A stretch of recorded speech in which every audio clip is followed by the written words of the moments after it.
came here because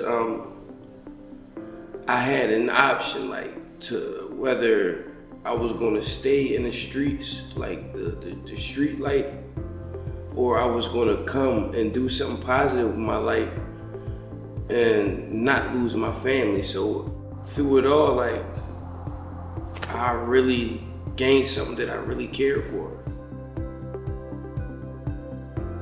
I chose the path I chose, got into a lot of trouble. Don't be afraid to change. Don't be afraid of the things that you don't know.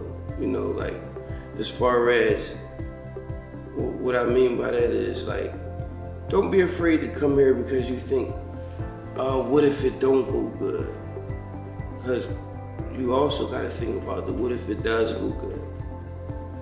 You'll be in a way better position in life, you know? Nobody likes failure. It was kind of hard to deal with at first, I could say, but once I understood that the instructors here really genuinely care for each individual that's in their class, and they just wanted to see me succeed.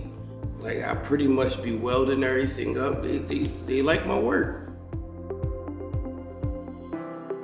Boss Global gave me a shot with this externship.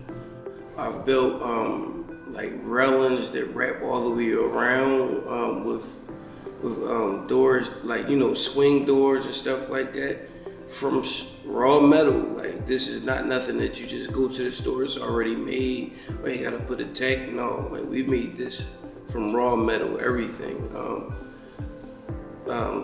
You can go see our work down 13th and Adriel. We got work everywhere, like, and it's, like I said, I'm honored.